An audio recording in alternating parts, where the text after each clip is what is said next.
Hey everyone, Brian here. Just a disclaimer, when we recorded this week and next week's episodes, I didn't have my usual microphone, so my voice sounds a little distorted and a little less clear. I apologize for this dip in quality, and we'll be back to our normal standard in about 2 weeks. Enjoy the podcast, and thanks for listening.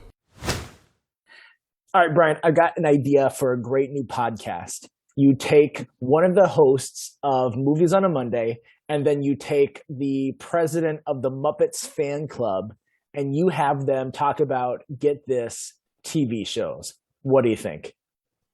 I think you've already done this exact intro for another episode.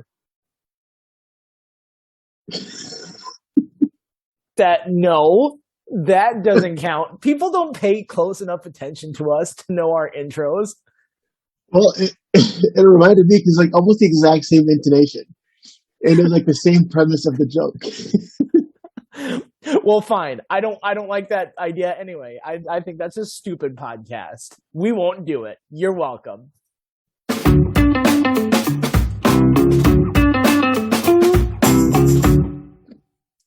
Hey everyone, welcome to TV Guys, the show where you got not one, but two people who come up with the same ideas over and over and over.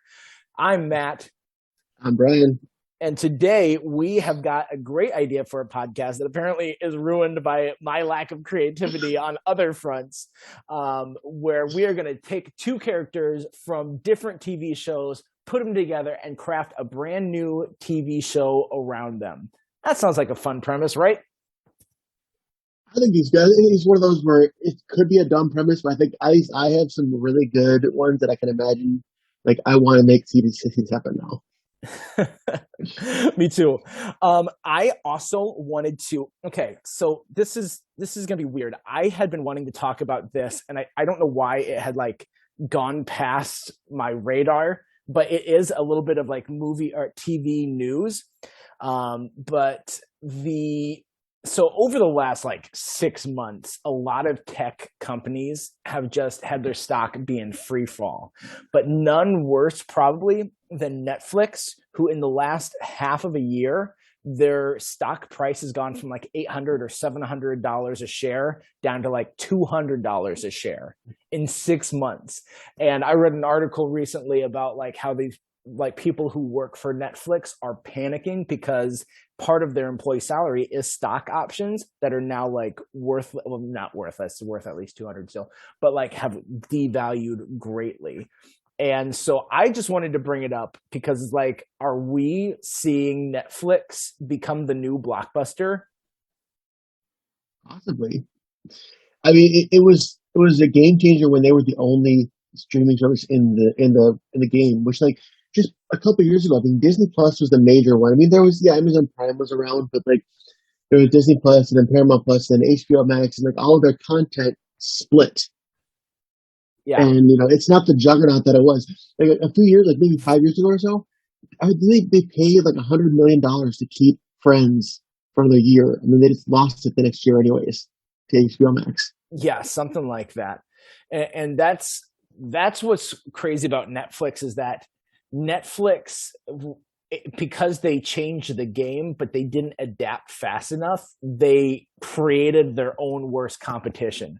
And Disney works because Disney has a fantastic catalog. It's got such huge properties, and Disney's smart in the way that they're oh, people love Star Wars, or maybe they tolerate it. I don't know. So let's do new Star Wars show. People love Marvel, so let's do new Marvel shows. People love Pixar, so let's do Pixar shorts. And they've got quite a wealth of material. Meanwhile, HBO has the same sort of thing where Netflix was almost racing to become the next HBO for streaming before HBO could do that. Because if you look at HBO's offerings, they have a lot of that same partnership that HBO has always had, and they've got some really, really good offerings on HBO Max. Netflix is kind of now the odd man out in terms of individual content because they don't have very good quality assurance for their shows. And so they just pump out show after show after show. And every now and then they'll hit with something like Stranger Things, but they put out so many shows and then they cancel them early because they just don't have the following since they're going for quantity over quality. Mm-hmm. Yeah, I still get way enough use out of Netflix because there's a few shows. I'm kind of like a routine watcher. Like I have when I get home from work and I work overnight, so I get off work in the morning while I'm like getting ready and having breakfast before bed. I will watch. I'm watching through the Office super fan episodes, and like when I'm at the gym on the Stairmaster, I watch Survivor on Paramount Plus. And so like I get enough use out of them during my regimented watches. So like the I thought the Office Superfan episodes were on Peacock. Oh, they are, Oh, but okay. that's right. They are. I do HBO Max. I use HBO Max for this other stuff. Lately, Disney Plus has been the one I'm using the least because I have nothing I'm actively watching through Disney on Disney Plus. But every now and then, it's good to have like, oh, I feel like watching a Star Wars movie, or I feel like watching a Marvel movie. Like it's good to have for those. Yeah, my son and I are watching. My oldest, we're watching through the Pirates of the Caribbean movies. I told him I won't watch the fourth and fifth one. He can watch those on his own. But I like the original trilogy, so it's like it's a Yeah, nice for us to come back to that. And then of course Moon Knight, this week's Moon Knight, and by this week's I mean last week's because we film a week ahead. Last week's episode of Moon Knight was so good, and so like I'm so hooked on that show right now. I think it only has like one episode or two episodes left anyway, but they do have some really good quality. It's just their quantity is lacking compared to Netflix's, but what you get out of it like keeps you streaming the whole year round. yeah. I think I'm just gonna wait and binge Moon Knight all in one go because I started watching it with my son, but that was after I'd been like going on no sleep, and it was like a second I sat down, like I was out. It was like I caught like maybe 30 seconds of an episode total. Yeah. So like I've seen bits of it, but I don't know what's going on yet. Yeah, without giving anything away at all, episode 5, like I was talking about last week, for last week, I would say this is the type of episode that you would submit this episode for the Emmys to win awards for, say, acting or show in general, stuff like that. This was that kind of an episode. So, and actually, Better Call Saul had an episode just like that same week. It was really good too. So it was like this week, the TV has been really good. Even the This Is Us from that last week was really good too. Also, before we get into our topic for today, I gotta say, as a listener to your Movies on a Monday podcast, I listened to your movies we haven't seen episode, Yeah. and it made me really think like, what are my like must see movies that I think like everyone should have seen? So it gets you thinking. So if you haven't listened to that episode, go listen to that one. That was a good listen from someone who's not involved in that podcast at all. So Oh, and I didn't even pay him to say that. I don't pay you anything. So Venmo request. since you brought it up, before we jump into the other one, what would you say are like one or two of your I can't believe you haven't seen this sort of movies? Well, unsurprisingly for me, I would say the Muppet Movie, the Blues Brothers, Finding Nemo, School of Rock, and the Lord of the Rings trilogy. There you go. I should have put that on there. I don't think I've seen all the way through the Blues Brothers. Good one. I expected a little more rage. All right, good. What? You got time. You got time. The fact that movie, they had a budget for cocaine for the cast and crew fit into the film's budget. They're just public about it. The 80s, every single movie had a budget for cocaine. Yeah. So, all right. I am really excited about this week's topic of like taking two characters because there are a lot of really, really good characters. And so what I wanted to do, so this is the way like I'll start off, is I didn't want to take like one character and put it into someone else's world. So for instance, one of the ones that I have on here I'm combining two people with the same profession, but very different personalities. So I think we should do like a high school drama, drama show, taking the characters Walter White and Jessica Day. I love that pairing because they are vastly different teachers. Now, when I say Walter White, there is a version of him before Breaking Bad where he is like this repressed individual that I think would work just fine in a high school, but is not very interesting. I want to see the slightly unhinged. There's something going on behind the scenes that we don't know about. So it's not like I want to take Jessica Day and put her into Breaking Bad because that would be weird. I want to have like that Walter that we see in Breaking Bad in a new show with Jessica being her over optimistic self, because I think there's a lot of good comedy that can come from Walter like having to put up with this type of leadership, because she would still be principal or vice principal or something, that have to put up with that type of leadership from his contemporary.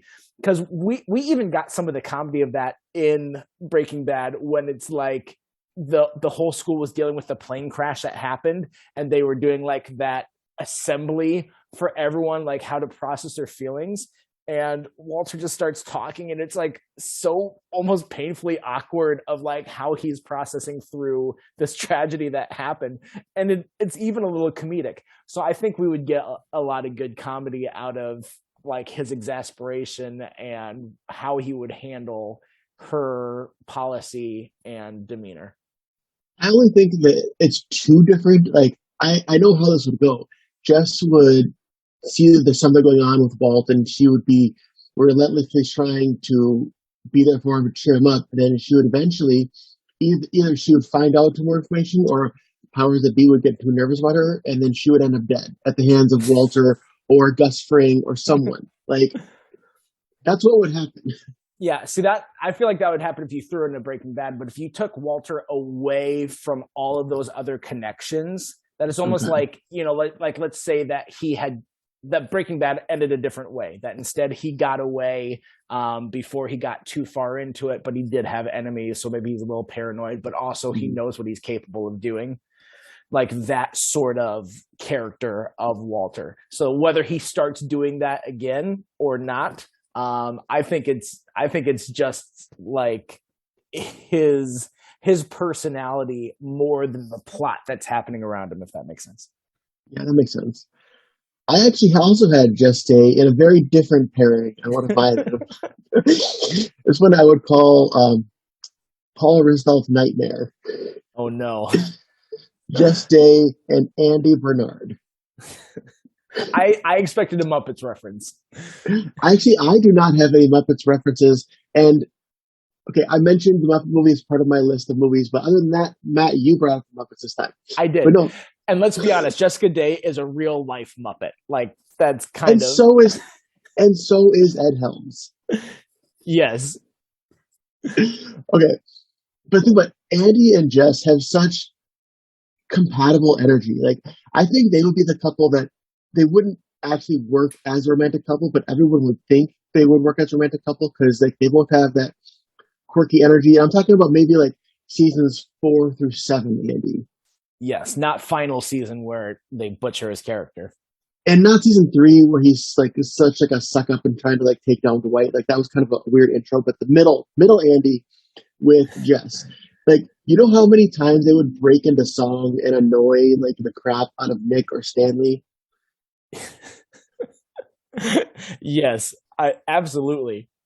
I don't really have much else to say about that. It's just as soon as I got this pair, yes, and like now I want to see it. Like those two were both. I thought they could do like a crossover YouTube special or something. Yeah, I can see it like if you throw them as a couple. And for some reason, my mind too, and this would be a similar pairing, but not quite as musical, is Jessica Day and Andy Dwyer. I thought that's what you at first had said. So that's where my mind went. But they're also the same like little gerbils of energy, innocent, naive. Andy's not quite as naive. He's more just dumb than he is Yeah. naive. But I totally buy this as like a yes dear sitcom of husband and wife in suburbia and dealing with their neighbors and local things and their work, all that sort of stuff. Totally buy that. All right. So, I got a pairing that I think is just ridiculous and wouldn't have happened like a month ago, because I've been watching these shows, and so I've started watching Doctor Who, and I'm like, the Doctor is such an interesting character, And so for me it was like, who would pair best with the Doctor, because there's a lot of different ways you could go with this, and I'm like, I've got an idea not only for a great pairing but for the show that they'd be on, is to take the Doctor and then Luke from Gilmore Girls and put those two together. And this universe would be, you'd have the Doctor with all of his knowledge, but somehow like he lost control of the TARDIS. And so then he gets put into this time frame where he's just waiting for something supernatural to happen or something alien to happen. And so he keeps jumping to all of these ridiculous conclusions of anything weird that's going to happen. He thinks, like Scooby-Doo, he thinks it is mystical or alien or supernatural or whatever.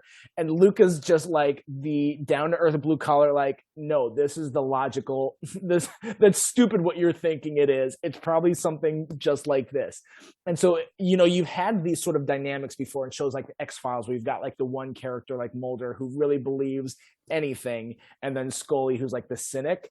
But I think having it be in a world where this has actually happened for the Doctor, so he has real life experience, but for it to not happen anymore would give Luke a leg to stand on a lot of the times, and would be a lot of fun to watch their interaction. Yeah. I haven't seen a whole lot. I haven't really seen any of the Doctor Who, because it seems like intimidating to get into because there's like 50 years of history in it. But from what I've seen through like cultural osmosis, I think that would be a good pairing, because like Luke would just be having none of it. Yeah. And Doctor Who, I hadn't seen anything prior to Christopher Eccleston. But I believe that like they did a reboot of it or something like that, like the new Doctor Who with him, and then that's where we've seen like the last 5 Doctors been in that pairing. Although it is canon in Gilmore Girls that Luke was a Trekkie as a kid. Well, there's a difference between liking Star Trek and like believing that would exist. That's very true. All right, give me another one. Another one. So we talked about Breaking Bad. I have another Breaking Bad Better Call Saul character, Mike Ehrmantraut, with either paired up with or as adversaries with Saeed Jarrah from Lost. Oh, see, so far you've got like this like same demeanor ones. Yeah, that's what a lot of mine are. Except for I have one that's very different. The rest of mine are two that are very different. I'll get to those, and then the rest of mine are very similar. All right. I think those would be interesting because they both have the same, like, they're like MacGyvers, where they just have that sort. They can like work their way out of any situation. Very dangerous, very tough. I don't know whether I'd want to see them against each other or working together. I can see them against it. Like, I think that you could have seasons of this where there are seasons where they're working against each other and seasons where they're working together. I really like this pairing. I don't know like the full width of what you would do with it, but you could get some really good, because they are, like I said, similar demeanor, but very different methodology, I guess. You know, like Mike knows what he has to do and he does it, where Saeed, he has a similar thing, but he's just like, his life is filled with regret. He's got a lot of pain about it. Mike has a lot of pain too, but he just like, he sucks it up. Like he's still really smart about it, and he's still like almost disconnected from that pain, whereas like Saeed feels it still and is still controlled by it. Well, that's what we see about with Breaking Bad, because in Breaking Bad, Mike is completely detached. We know very little. Only thing we know that he has a granddaughter, and that's it. Whereas in Better Call Saul, he's much less detached at the beginning, and we see him working through his guilt over his son's death, and it's like we see him becoming that hardened, detached person that he is in Breaking Bad. Yeah. I mean, he still makes some decisions we even see in Better Call Saul that pain him, like with Ziegler and his relationship with him and everything like that. But he's still like, he does what he has to do, even if he knows. And so I could see this really well. I like the pairing. All right. What's another one of yours? I've got another opposites attract one here. So I really love to find polar opposites. And so I started off with a character that is a lot of fun but I don't know if he could carry a show. But Jerry Gergich from Okay. Parks and Rec. And I'm like, okay, well, what's the opposite of Jerry? Is you have someone who's competent, and then also like Jerry is not a masochist by any means. He doesn't like when bad things happen to him. He doesn't like pain, but he handles it so well. It's almost like he does enjoy it. He has just such an optimism about everything bad that happens in his life. So I'm like, let me pair him with a competent sadist, which would be House, Dr. House from House MD. And, you can manufacture something of like some sort of job where both medical experience is needed from House and like the bureaucracy and paperwork. So like they could work for like an insurance company or something like that. Yeah. And Jerry, and like House is trying, as a sadist, is trying to get under Jerry's skin, trying to destroy this optimism of this beam of energy and optimism, or of hope, and like he's not able to do it. He's not able to wear him down, and I just like the conflict of like an immovable object meets an unstoppable force. And so I think there would be a lot of fun that you could have with having those two together. I think that would be really good too. Because I think what happened to be is House would have to be just completely like berating Jerry, like they thinking, oh my gosh, I got to work with this guy.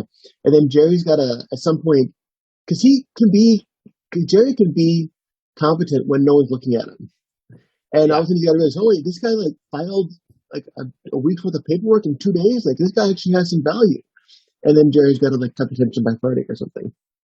Yeah. But House doesn't care so much about efficiency. Like he doesn't care about rules or order or anything like that. He cares about showing off. Like he wouldn't even save lives if it didn't have the opportunity to show off his brilliance with it. So it's like he can recognize, and maybe that would be even his frustration of that, knowing how good Jerry is at pieces of his job, and like that he can't either get to him emotionally or attack like his ability to handle paperwork like with the best of them. Yeah, no, for sure. I think that is definitely not one I ever would have thought. And I'm proud of that. I'll go with one of mine. It's an opposites pairing, and this is a very positive, like overly positive person, Chris Traeger from Parks and Rec, with someone who couldn't handle that much optimism, which is Nick Miller from New Girl. I love Nick. You could put Nick with like probably any TV character and Nick would still be great. Yeah, for sure. But I'm saying Chris would be like, all right, Nick, we're going to be great. We're going to do everything. We're going to do whatever we're working on, and it's going to be fantastic. And he's just like, I don't know how to respond to you, or whatever he says. You're so far though with Nick and Chris, that would be so close to the dynamic of him and Jess, except for there's not the love connection. Yes, and you take the sexual tension out. Exactly. There's a lot that Nick puts up with Jess just because of his feelings for her. But yeah, but I just think like Chris is like the extreme. We talked about it with the Ted Lasso. Like, Chris is often like played up for laughs for how optimistic he is. And he is like, absolutely. It's amazing how many characters like fit that bill. We should do like a character tropes episode where we talk about like how many characters we can think of that fit this one, or how, like, we've said before that the lovable oaf, like how many characters are lovable oafs on TV? Oh, you know what, Matt? Okay, this is going back like probably 10 years. I started a project what I called 42, I think it was 42 different character types, and I had major lists of like every type of this character, like the bumbling dad, the little kid they bring in, the overbearing wife, like all the different characters. And I still have documents somewhere. Because I was gonna make like a huge like blog post because it was basically just gonna be like a book. And I never ended up finishing it, but I have my work for it. So like we do that podcast, I am ready to go. And then I'll just glean off of your information. I'll be like, yeah, I knew this too. Yeah. I did the same amount of work for the same grade. All right, let me give you another similarity. This is going to be similar in terms of Walter White and Jessica Day, where it's like same profession Yeah. but different demeanors. Hmm. And I'm curious to see how this would work. I want to see a cooking show with Bob from Bob's Burgers and Gordon Ramsay from any of his shows. I think those two, like, they both have a passion for their food. Like, even though Bob runs like a Greasy Spoon diner, he Hmm. still loves his burgers. He loves like being the cook that he is. Yeah. So you do have that side of him, but he like there's a lot of chefs on TV, but I don't think any of them would pair as well with Gordon Ramsay as Bob. Like Monica and Gordon Ramsay would be more annoying than anything. Suki and Gordon Ramsay, Gordon would just destroy Suki. It wouldn't be fun. Bob has like this shell that Gordon's insults and anger and rage would just bounce off of him, and Bob would make it even like worse. Like he would aggravate Gordon more after he would yell at him because he's used to like this insanity around Yeah. him. Everyone around Bob is cranked up to 11. And Hmm. so he is rather unflappable. I mean, Yeah. you see some of his craziness too, but there's a lot that he just lets slide for the people around him. And I think seeing Gordon not be able to get under his skin Hmm. would be a good dynamic. And they don't have to be rivals in it. They can even work together. And Yeah. Gordon still yells at I Gordon think yells at whoever. So Gordon has to also be surprised in the end at how good Bob's food is. I think Gordon has to like expect that Bob's like the whole time. What are you doing? What are you? That's so crap. Why are you making burgers like that? And you taste it like, oh, this is actually pretty good. yeah, yeah. But I do I disagree. I don't think that Gordon Ramsay would destroy Suki, this royal thing, because the only time we really see her like exhibit her present day Melissa McCarthy demeanor is when her cooking is um, put into question. I suppose. Yeah, I mean, she is very defensive over the thing that she knows she's best at. You're right. She gets more emotional when it's personal stuff. So I just figured she would take it personally, but you might have a Oh, she point there. would. Yeah. I got one that would never work as like a movie or a TV show, but it would work as like a cheesy one episode crossover. Like every now and then, like there's the New Girl and Brooklyn Nine-Nine crossover. This two characters would work for one episode. The cranky old men together, Frank Barone from Everybody Loves Raymond with Red Foreman from That 70s Show.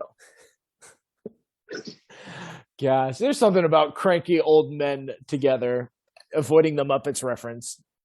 You need the guys sitting in chairs, still avoiding the Muppets reference, and just making fun of everybody. Like Greg, you're like, oh yeah, I got a dumbass son. And Frank's like, oh yeah, I got two.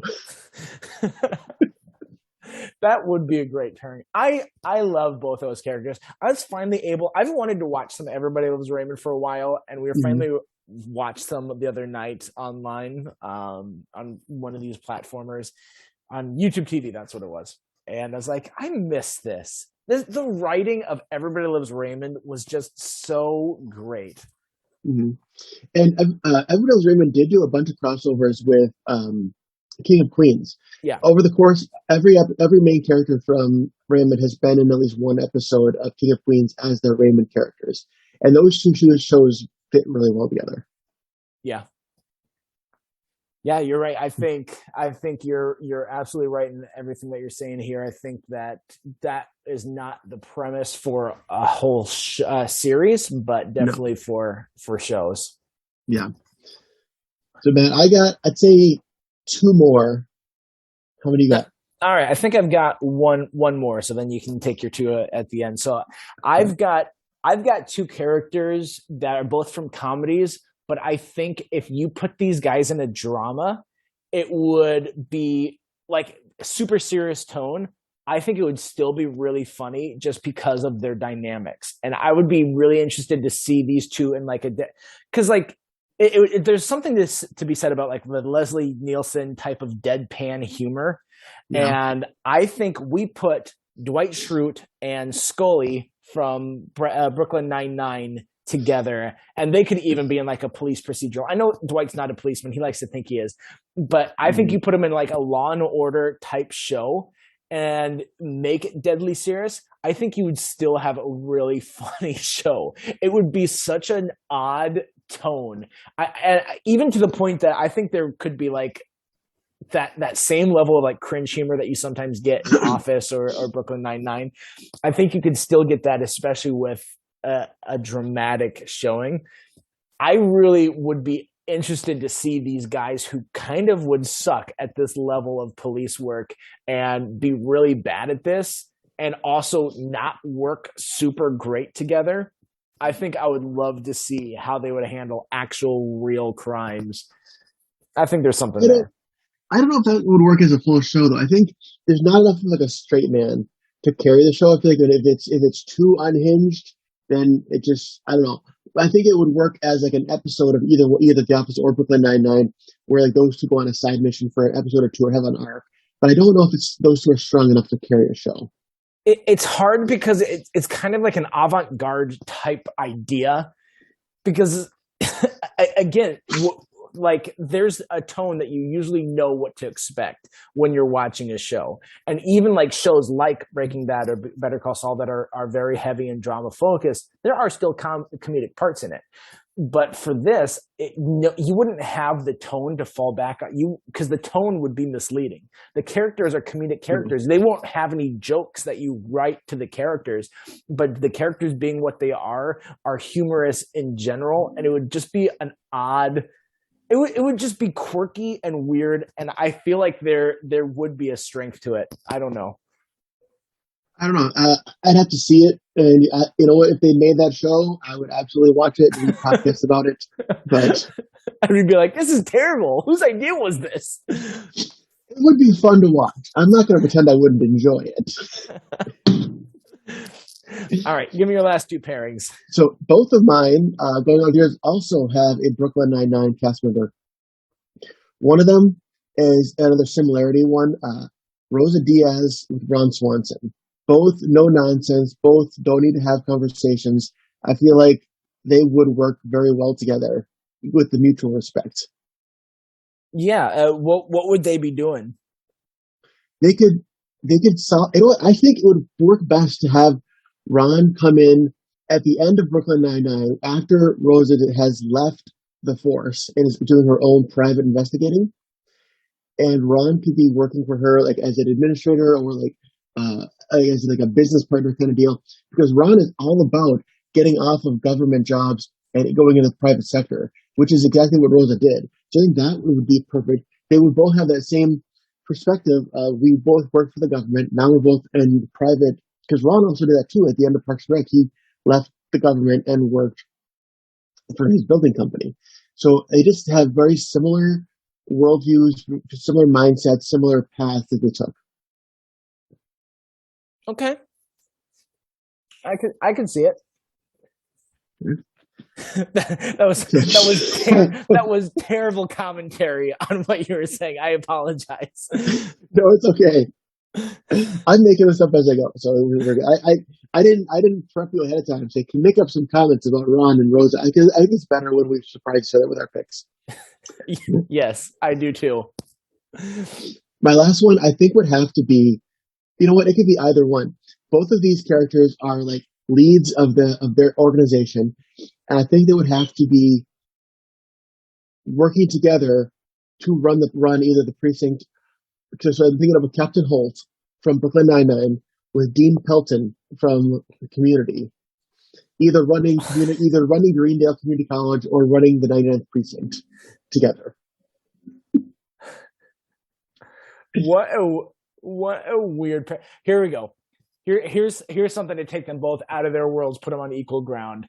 I know that there's different age, but if we maybe in a way age up Dean Pelton 10 years, I think that would be close enough. Yeah. You have them years later, they're in a retirement home together.